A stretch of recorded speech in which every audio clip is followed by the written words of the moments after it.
Hello, and welcome to the final August episode of Inspiration Friday. I am Matteo, your host, and for this month we have been discussing the origins of inspiration.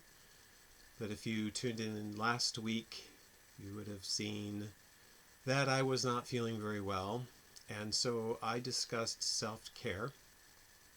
I am feeling a bit better, but I'm still not 100%, still have that sort of foggy brain and difficulty focusing and concentrating, but I believe I can get through this episode today and wrap up the month. And while I was thinking about what to cover in this final episode, I had a hard time, focusing and coming up with what to discuss. I had problems getting inspired, which is somewhat ironic. So I kept coming back to self-care because I'm taking care of myself and trying to figure out what's wrong with me and how I can fix it, and just to get back into balance again, because I think my blood chemistry is out of whack, and I'm not just going to run to the doctor for some vague kind of malaise that I can't pinpoint what's wrong with me. Normally I might do it, but with everything that's going on right now, it's just, I don't want to go sit in a room full of people. So anyway, I'm just doing all the things that I know of to help me get back in balance, and it's slowly working.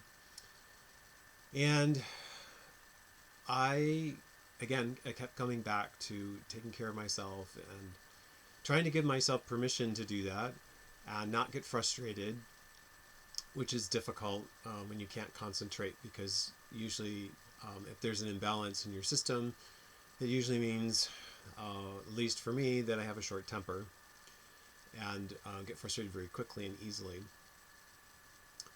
And I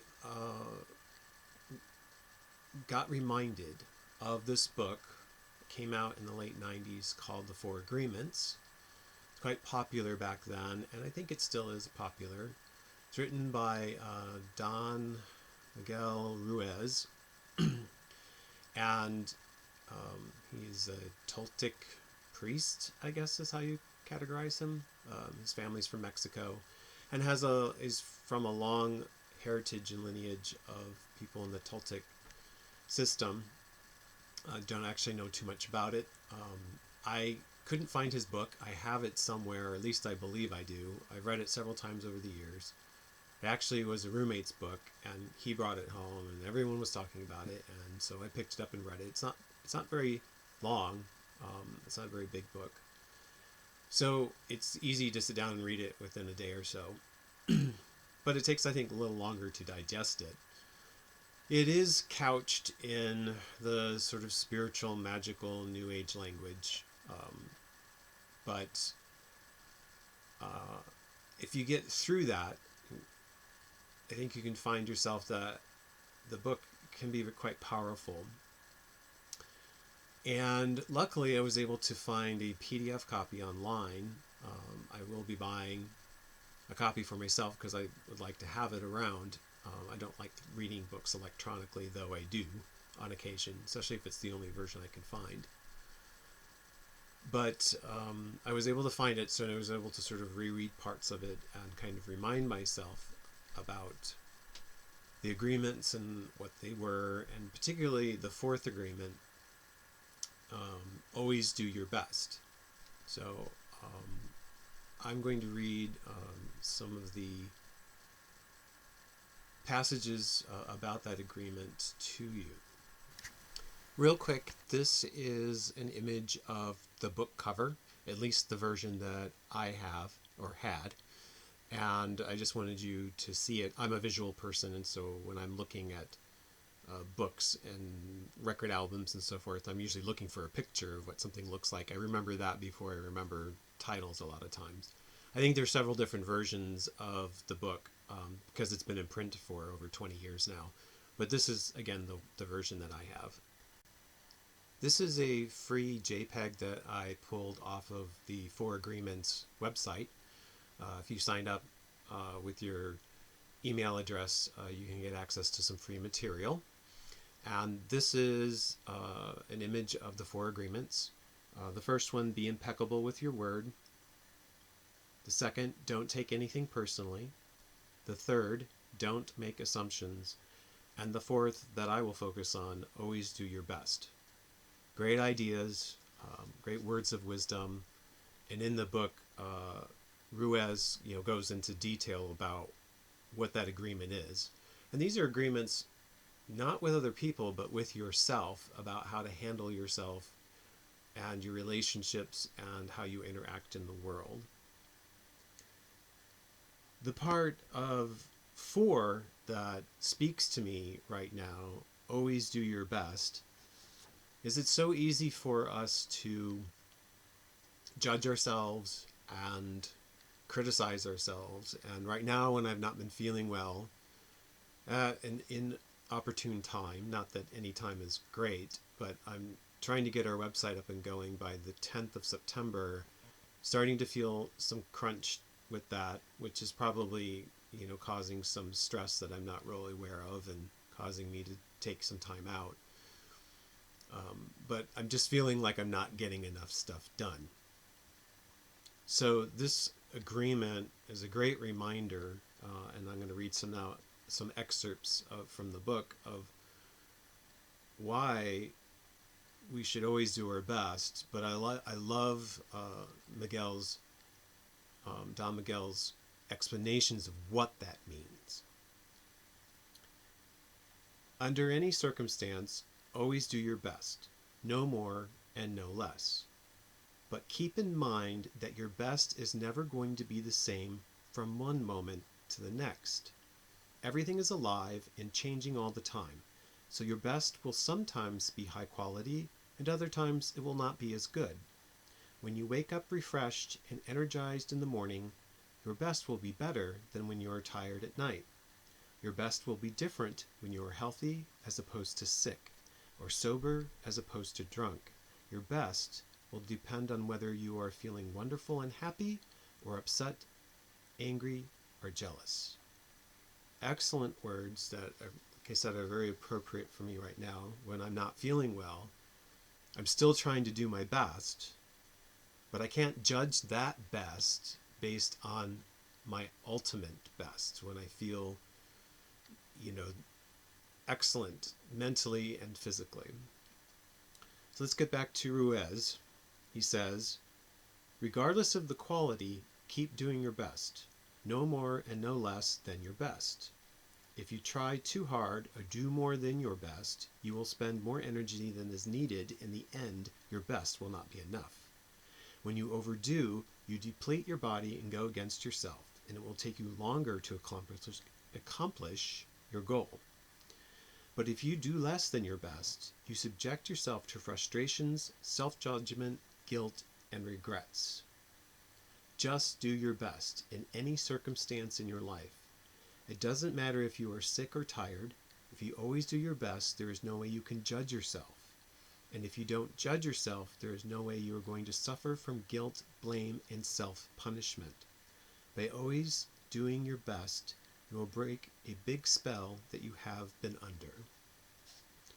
A lot of what Ruiz talks about in his book is being under a spell of some kind created by yourself or society. And he also discusses the judge and how judgments determine our well-being and usually works against us. And of course, ourselves being sort of the worst kind of judge. And let me finish up with one more excerpt.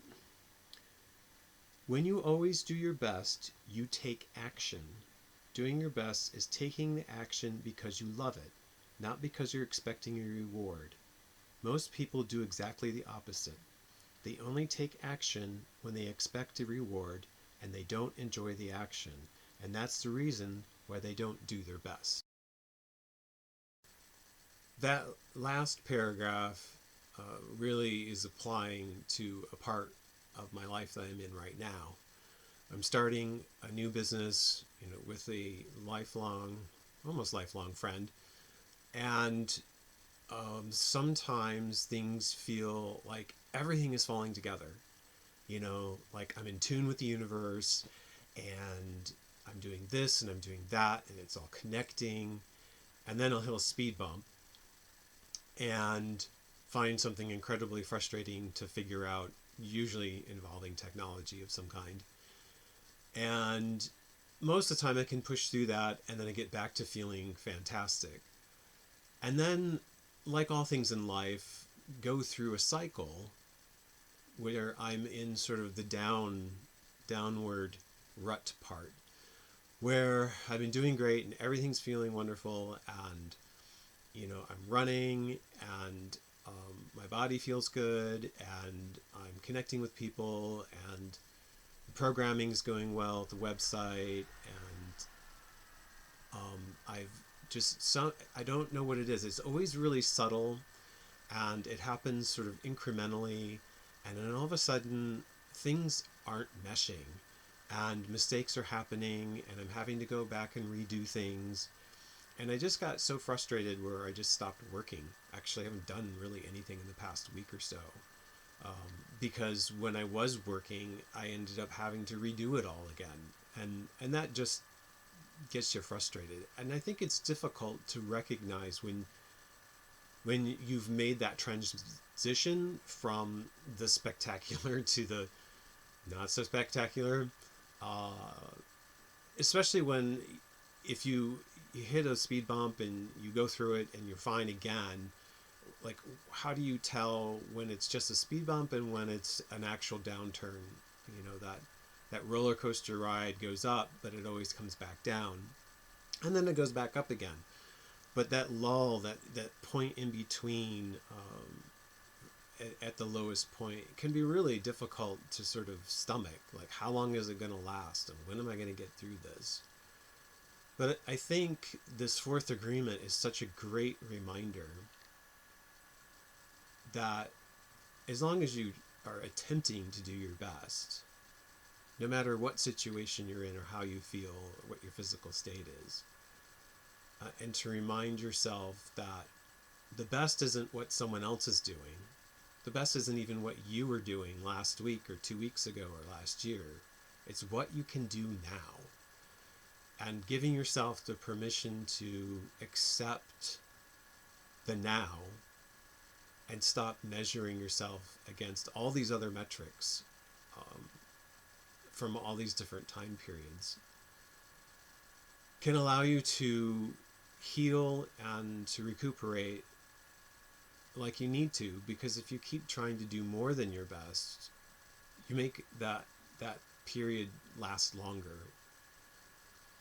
And so that's my reminder to myself to just hold on, things will get better, and heal, and just wait and be prepared for when that best can be better.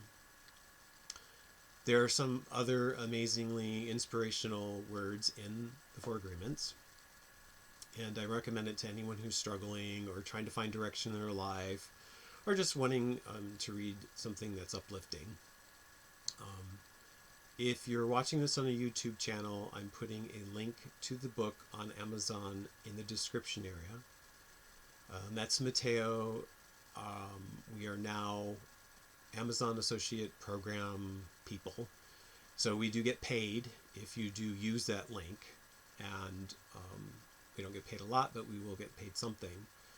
So I'm plugging this book not to get money. I'm plugging this book because I like the book, because I've read it many times, and I find inspiration in it.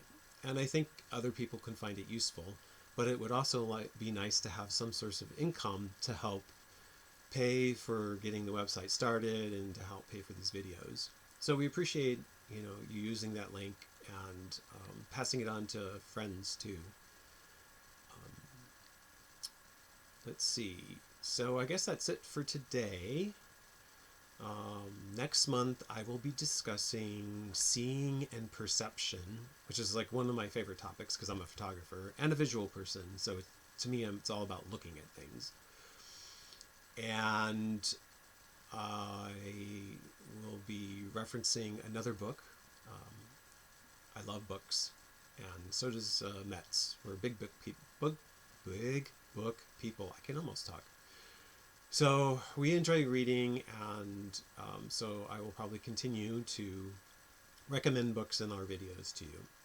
But anyway, if you enjoyed this video, please like and share, and remember to always do your best.